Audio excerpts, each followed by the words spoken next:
हरे कृष्णा। तो देखिए आज मैं आप सभी के लिए लेकर आई हूँ कि इस बार गोपाष्टमी कब हो रही है। गोपाष्टमी यानी कि गौ चरण अष्टमी। तो गौ चरण अष्टमी भी बोल सकते हैं और गोपाष्टमी भी बोल सकते हैं। तो इस गोपाष्टमी पर हम पूजा विधि की विधान किस तरह से करें और गोपाष्टमी कब होगी, कौन से मुहूर्त में हम पूजा करें गोपाष्टमी पर, और इसकी पौराणिक कथा क्या है और इस व्रत का महत्व क्या होता है, ये सारी जानकारी मैं आप सभी को इस वीडियो में बताने वाली हूँ। सो प्लीज़ इस वीडियो को फुल वॉच करें, देखें, सुने मन लगाकर, जिससे आप सभी को भी पुण्य फल की प्राप्ति हो। तो चलिए जानते हैं। तो गोपाष्टमी एक महत्वपूर्ण हिंदू त्योहार है जो भगवान कृष्ण के गौपालक और उनकी लीलाओं को याद दिलाता है। और गोपाष्टमी दो शब्दों से मिलकर बना है, जिसमें गोप का अर्थ है गायों का पालन करने वाला या गोपाल, और अष्टमी का अर्थ है अष्टमी तिथि या 8वां दिन। इसे गौ पालन और अष्टमी या गोपाल अष्टमी भी कहते हैं। और यह त्योहार गायों की पूजा और प्रार्थना करने के लिए समर्पित है।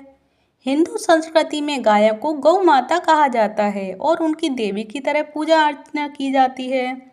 और बछड़ों और गायों की पूजा और प्रार्थनाएं करने का अनुष्ठान गौवत्स द्वादशी के त्योहार के समान ही मनाया जाता है, जो कि महाराष्ट्र राज्य में मनाया जाता है। तो चलिए जान लेती हैं कि गोपाष्टमी का पर्व इस साल 2024 में कब मनाया जा रहा है, और इस तिथि को और इस तिथि का और इस दिन का क्या महत्व है, और इसकी पौराणिक कथा और पूजा विधि के बारे में कि भगवान श्री कृष्ण ने गौओं की पालन कैसे किया और उनका क्या महत्व है। चलिए जान लेते हैं। इस वीडियो में पूरी जानकारी बताऊंगी मैं आप सभी को गोपाष्टमी के बारे में।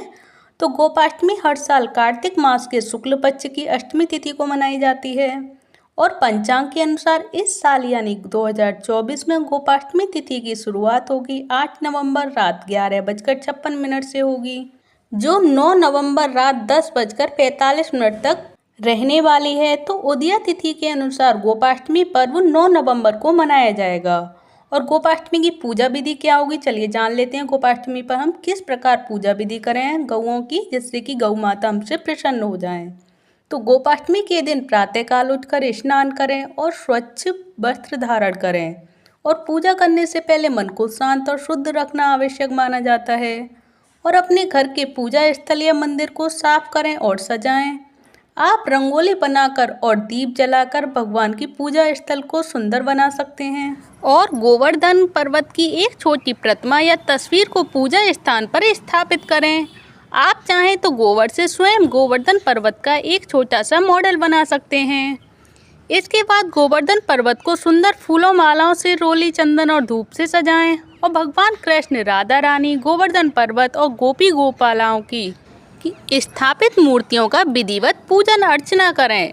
और फिर उन्हें गंगा जल अर्पित करें और चंदन का टीका लगाएं और पुष्पांजलि अर्पित करें। इसके पश्चात भगवान कृष्ण को उनका प्रिय भोग जैसे कि पंचामृत, लड्डू का मीठा पकवान अर्पित करें। इसके पश्चात गोपाष्टमी के दिन गायों का विशेष महत्व होता है, और यदि संभव हो तो गायों को स्नान कराएं और उन्हें हरी घास खिलाएं। आप गायों को गुड़ या फल भी खिला सकते हैं। इसके बाद गाय के गोबर से बने उपले से गोवर्धन पर्वत की परिक्रमा करें। इस दिन गौ माता के सींगों पर चुनरी का पट्टा बांधा जाता है। इसके पश्चात गाय माता की परिक्रमा भी की जाती है और सुबह गायों की परिक्रमा कर उन्हें चराने बाहर ले जाते हैं। इस दिन ग्वालों को भी दान दिया जाता है। कई लोग इन्हें नए कपड़े देकर इनका तिलक लगाते हैं। और इसके पश्चात गोपाष्टमी के पर्व पर ब्राह्मणों को भोजन कराने और दान देने का भी विधान है। आप अपनी श्रद्धा के अनुसार दक्षिणा दे सकते हैं और वस्त्र, अनाज आदि का दान भी कर सकते हैं। और इस पूजा के उपरांत गोवर्धन पर्वत की परिक्रमा करें और उसकी आरती उतारें। आरती के बाद प्रसाद का वितरण करें और स्वयं भी ग्रहण करें। आप गोपाष्टमी के पर्व पर भगवान श्री कृष्ण के भक्तिमय भजन कीर्तन का आयोजन भी कर सकते हैं। इससे वातावरण भी भक्तिमय हो जाता है और मन को शांति प्रदान होती है और शांति भी मिलती है। तो चलिए ये तो रही पूरी गोपाष्टमी के बारे में जानकारी। तो आप सभी को ये गोपाष्टमी के बारे में ये जानकारी कैसी लगी, प्लीज़ मुझे कमेंट बॉक्स में बताएं। और हो सकता है आप सभी के संशय भी दूर हो गए होंगे अब कि गोपाष्टमी हम कौन सी डेट को करें, 8 नवंबर को करें या 9 नवंबर को करें।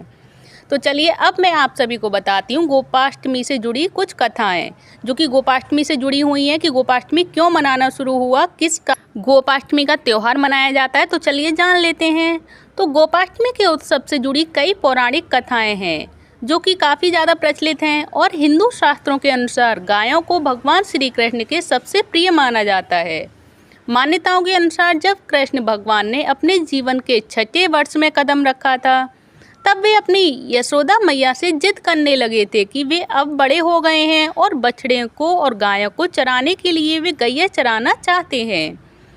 उस दिन कार्तिक मास के शुक्ल पक्ष की अष्टमी तिथि थी और उनके हठ के आगे मैया को हार माननी पड़ी और मैया ने उन्हें अपने पिता नंद बाबा के पास उसकी इजाज़त यानी कि उनसे उनकी आज्ञा लेने के लिए उनके पास भेजा। भगवान श्री कृष्ण ने नंद बाबा के सामने जिद रख दी कि वे गैया चराने जाएंगे और चराएंगे ही।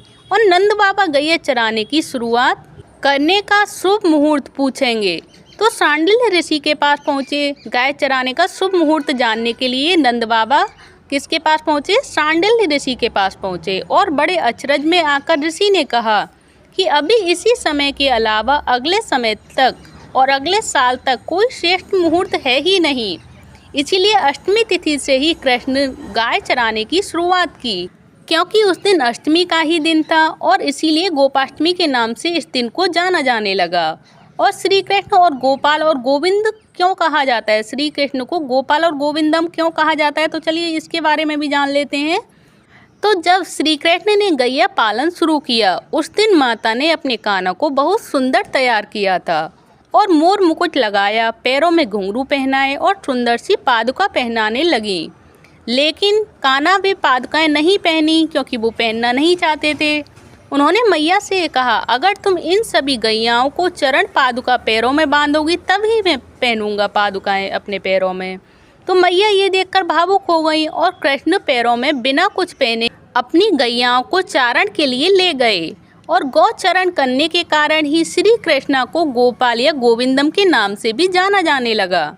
और एक और पौराणिक कथा के अनुसार ऐसा माना जाता है कि भगवान इंद्र अपने अहंकार के कारण वृंदावन के सभी लोगों को अपनी शक्ति का प्रदर्शन कराना चाहते थे, इसीलिए उन्होंने ब्रज के पूरे क्षेत्र में बाण लाने का फैसला किया ताकि सभी लोग उनके सामने झुक जाएं। इसीलिए वह 7 दिन तक बारिश करते रहे। भगवान श्री कृष्ण को इसका एहसास हुआ कि क्षेत्र के लोग खतरे में हैं, अतः उन्हें बचाने के लिए उन्होंने सभी प्राणियों को आश्रय देने के लिए गोवर्धन पर्वत को अपनी छोटी सी उंगली पर उठा लिया। 8वें दिन भगवान इंद्र को उनकी गलती का एहसास हुआ और बारिश उन्होंने बंद कर दी। उन्होंने फिर भगवान श्री कृष्ण से क्षमा प्रार्थना की और भगवान ने उन्हें क्षमा कर दिया और भगवान इंद्र और भगवान श्री कृष्ण पर सुरभि गाय ने दूध की वर्षा की और भगवान श्री कृष्ण को गोविंदा नाम घोषित कर दिया, जिसका मतलब है गायों का भगवान। और यह 8वां दिन था जिसे अष्टमी कहा जाता है। वह विशेष दिन गोपाष्टमी के रूप में मनाया जाने लगा। ये भी इसकी एक पौराणिक कथा है कि यहीं से गोपाष्टमी की शुरुआत हुई। और गोपाष्टमी के बारे में एक और उल्लेख मिलता है जिसमें गोपाष्टमी से जुड़ी एक और कथा ये भी है कि राधा भी गायों को चराने के लिए वन में जाना चाहती थी, लेकिन लड़की होने की वजह से उन्हें सभी मना ऐसा करने से कर दिया करते थे। जिसके बाद राधा को एक तरकीब सूझी और उन्होंने ग्वाला जैसे कपड़े पहने और वन में श्री कृष्ण के साथ गाय चराने चली गईं। ये भी एक इसकी ही परंपरा हुई जिसमें कि यहाँ से ही गोपाष्टमी मनाने की शुरुआत हुई। तो चलिए अब जान लेते हैं गोपाष्टमी का महत्व क्या होता है और क्यों मनाई जाती है ये गोपाष्टमी। तो क्या महत्व है इस गोपाष्टमी का? तो गायों को हिंदू धर्म और संस्कृति की आत्मा माना जाता है, उन्हें शुद्ध माना जाता है और हिंदू देवताओं की तरह उनकी पूजा भी की जाती है। हिंदू पौराणिक कथाओं के अनुसार ऐसा माना जाता है कि एक गाय के अंदर 33 कोटि देवी देवताओं का निवास होता है और इसलिए गाय हिंदू धर्म में एक विशेष महत्व रखती हैं। गाय को आध्यात्मिक और दिव्य गुणों की स्वामिनी कहा गया है और यह देवी पृथ्वी का एक और रूप है जिसमें हिंदू मान्यताओं के अनुसार गोपाष्टमी की पूर्व संध्या पर गाय की पूजा करने वाले व्यक्तियों को एक खुशहाल जीवन और अच्छे भाग्य का आशीर्वाद प्राप्त होता है। और यह भक्तों को उनकी इच्छाओं को पूरा करने में भी इनकी मदद करता है। तो देखिए आप सभी को ये गायों की महिमा कैसी लगी, प्लीज़ मुझे कमेंट बॉक्स में बताएं कि मैंने आप सभी को गोपाष्टमी का पूरा महत्व बता दिया है, गायों के बारे में बता दिया है कि गायों की पूजा क्यों की जाती है और कैसे की जाएगी। ये सारी जानकारी मैंने आप सभी को क्लियर कर ही दी है। और आप सभी को ये गोपाष्टमी के बारे में ये सारी जानकारी कैसी लगी, प्लीज़ मुझे कमेंट बॉक्स में बताएं। अगर अच्छी लगी हो तो प्लीज़ वीडियो को लाइक करें, चैनल को सब्सक्राइब करें। धन्यवाद। हरे कृष्णा, हरि बोल। हरे कृष्णा। तो देखिए आज मैं आप सभी को बताऊंगी गोपाष्टमी व्रत कथा कि गोपाष्टमी पर अगर हम गौओं की पूजा करते हैं तो उसके बाद हमें कौन सी कथा सुननी चाहिए, जिसकी कथा सुनने मात्र से ही हमारी समस्त मनोकामनाएं पूर्ण होती हैं। तो चलिए जान लेते हैं गोपाष्टमी व्रत की कथा, जिसको पढ़ने मात्र से ही या सुनने मात्र से ही हमारी समस्त मनोकामनाएं पूर्ण होती हैं। तो गोपाष्टमी का त्यौहार जो इस साल मनाया जा रहा है 9 नवंबर को, तो इस दिन माँ गौ माता की और बछड़ों की पूजा करने का विधान है। और गोपाष्टमी व्रत की कथा सुनने मात्र से ही हमारी जो समस्त मनोकामनाएं पूर्ण होती है, तो ऐसी हमें कथा भी अवश्य सुननी चाहिए। तो पहले जान लेते हैं कि गोपाष्टमी क्यों मनाई जाती है, इसका क्या कारण है गोपाष्टमी मनाने का। तो जो हर साल कार्तिक मास के शुक्ल पक्ष की अष्टमी तिथि को गोपाष्टमी का त्यौहार मनाया जाता है और मान्यता है कि इसी दिन भगवान श्री कृष्ण ने गौचारण लीला शुरू की थी। इसीलिए ही इस दिन से गौ माता की सेवा करने का विधान है। और कहते हैं कि जो कोई भी गोपाष्टमी के दिन सच्चे मन से पूजा पाठ करता है उसकी समस्त मनोकामना पूर्ण होती हैं। और ये मुख्य पर्वों में से एक है। और जो मुख्य पर्व मुख्य रूप से भगवान श्री कृष्ण की नगरी गोकुल, मथुरा, ब्रज और वृंदावन में मनाया जाता है। इस दिन पूजा पाठ के समय गौ माता की कथा भी जरूर पढ़ी और सुनी जाती है। तो चलिए अब जान लेते हैं माँ गोपाष्टमी की यानी कि माँ गौ माता की व्रत कथा कि इस दिन गोपाष्टमी व्रत कथा सुनने से जो हमारी हर मनोकामना पूर्ण होती है, उन व्रत की कथा हमें अवश्य सुननी चाहिए। तो चलिए जान लेते हैं गोपाष्टमी व्रत कथा। एक बार की बात है, एक बार जब गोपाल 6 साल के थे तो वह अपनी माता से कहने लगे कि मैं बड़ा हो गया हूँ और इसीलिए अब बछड़े चराने नहीं जाऊँगा, अब मैं गौ माता के साथ जाऊँगा और गौ चराऊँगा। तो यशोदा माता ने नंद बाबा पर टालते हुए कहा कि अच्छा ठीक है, लेकिन एक बार नंद बाबा जी से यानी अपने बाबा से पूछ लो। तब भगवान श्री कृष्ण नंद बाबा के पास गए और कहने लगे कि अब मैं बछड़े नहीं बल्कि गाय चराने जाया करूँगा। तो नंद बाबा ने उन्हें समझाने की बहुत कोशिश की, लेकिन कृष्णा की हट के आगे उनकी एक न चली। फिर नंद बाबा ने कहा कि ठीक है, लेकिन पहले जाकर पंडित जी को बुला लाओ ताकि मैं उनसे गौचारण के लिए शुभ मुहूर्त का पता कर सकूं। तो इतना सुनते ही बाल गोपाल दौड़ते हुए पंडित जी के पास पहुंचे और उनसे कहा कि पंडित जी, आपको नंद बाबा ने गौचारण का शुभ मुहूर्त देखने के लिए बुलाया है। साथ ही बाल गोपाल ने ये भी कह दिया कि आप आज ही शुभ मुहूर्त बताना तो मैं आपको बहुत सारा मक्खन खिलाऊंगा। तो पंडित जी ने नंद बाबा के पास पहुंचे और उनसे जाकर कहा और पंचांग देखकर उन्हें बताया कि उसी दिन का समय गौचारण के लिए बहुत शुभ है। और साथ ही ये भी कहा कि आज के बाद से 1 साल तक गौचारण के लिए कोई अन्य मुहूर्त भी नहीं है। तो फिर ये पंडित जी की बात सुनकर नंद बाबा ने गोपाल को गौचारण की आज्ञा दे दी और भगवान उसी दिन से गौ चराने जाने लगे। और कहते हैं जिस दिन बाल गोपाल ने गौचारण शुरू की थी उस दिन कार्तिक मास के शुक्ल पक्ष की अष्टमी तिथि थी और भगवान द्वारा उस दिन गाय चराने का काम आरंभ करने की वजह से ही इस दिन का नाम गोपाष्टमी पड़ा और तभी से गौओं की पूजा करने का विधान है। और आप सभी को ये कथा कैसी लगी प्लीज़ मुझे कमेंट बॉक्स में बताइएगा, क्योंकि गोपाष्टमी वाले दिन गौओं को चराने का विधान होता है और गौ चराने के बाद भी पूजा होती है गौ माता की और आने के बाद भी पूजा होती है। अब मैं आप सभी को नेक्स्ट वीडियो में बताऊंगी कि गोपाष्टमी के लिए हमें कौन कौन सी तैयारी करनी चाहिए और गोपाष्टमी यानी गौओं की पूजा करने के लिए कौन कौन सी सामग्रियों की ज़रूरत पड़ती है। तो ये भी देख लीजिएगा आप, मैं आप सभी को इस वीडियो में नहीं नेक्स्ट वीडियो में बताऊँगी ये सभी आपको।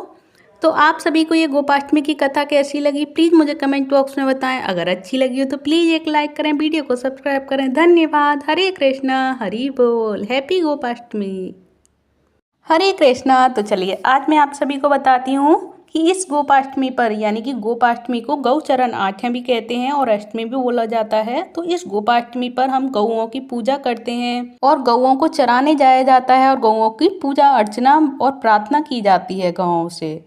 तो इन गौओं की पूजा के लिए हमें किन किन सामग्रियों की ज़रूरत होती है, तो ये मैं आप सभी को इस वीडियो में बताने वाली हूँ, क्योंकि अगर हम पहले से इनकी तैयारियां कर लेते हैं और कैसे हम पूजा विधि करें गौओं की, अगर हम इन जानकारियों को पहले से जान लेते हैं तो हमें व्रत के टाइम और पूजा के टाइम परेशानी नहीं होती। तो मैं आप सभी के लिए इसीलिए पहले शेयर कर रही हूँ कि अगर हम गौओं की पूजा करते हैं तो हमें किन किन चीज़ों की ज़रूरत पड़ती है, किन किन सामग्रियों की ज़रूरत पड़ती है और उन सामग्रियों से हमें कैसे पूजा अर्चना करनी है गौ माता की, जिससे भगवान श्री कृष्ण प्रसन्न होते हैं। क्योंकि भगवान श्री कृष्ण गौओं को चराते थे और अगर हम गौओं की पूजा करेंगे तो भगवान श्री कृष्ण की पूजा होगी। तो चलिए जान लेते हैं इस वीडियो में। जो कार्तिक शुक्ल पक्ष की अष्टमी तिथि को गोपाष्टमी कहा जाता है और इस दिन गायों का पूजन होता है, जिसके लिए हमें तैयारी करनी होती है और कैसे हमें पूजा विधि के लिए हमें स्टार्टिंग करनी है वो सुनिए आप। तो एक थाली में आटे की लोई जैसे लंबे आकार के लोआ बनाने चाहिए और आटे में चीनी या गुड़ डालकर मारने चाहिए और लोआ के ऊपर एक बिंदी हल्दी या रोली की लगा देते हैं। थाली में एक दीपक, खील, बतासे, एक घंटी पानी, हल्दी, लोआ रखकर गाय का पूजन करते हैं और गाय की परिक्रमा लगाते हैं और उनके गाय के पैर छूते हैं। इसके बाद भोजन करते हैं और उससे पहले भोजन नहीं किया जाता है, उससे पहले हमें व्रत रहते हैं जब तक हम पूजा नहीं करें। और सुबह पूजन करके और उसके बाद शाम के समय जब गौ चरण करके यानी कि गौ जो चढ़ कर आती हैं उसके बाद भी हमें गौओं की पूजा करनी होती है। ऐसा करने से चिर सौभाग्य की प्राप्ति होती है और इस दिन भगवान श्री कृष्ण को सबसे पहली बार गौ चराने के लिए वन भेजा गया था, इसीलिए गोपाष्टमी के नाम से और गौचरण आठ्य के नाम से इस दिन को मनाया जाता है। और आप सभी को ये सारी जानकारी कैसी लगी प्लीज़ मुझे कमेंट बॉक्स में बताइएगा, क्योंकि मैंने गोपाष्टमी के बारे में आप सभी को पहले ही सामग्रियों के बारे में बता दिया और पूरी पूजा विधि के बारे में बता दिया कि हम किस प्रकार गौ माता की पूजा करें जिससे गौ माता हमसे प्रसन्न हो जाए, भगवान श्री कृष्ण का हमें आशीर्वाद प्राप्त हो। तो आप सभी को ये सारी जानकारी कैसी लगी प्लीज़ मुझे कमेंट बॉक्स में बताइएगा। अच्छी लगी हो तो प्लीज़ वीडियो को लाइक करें, चैनल को सब्सक्राइब करें। धन्यवाद। हरे कृष्णा, हरि बोल।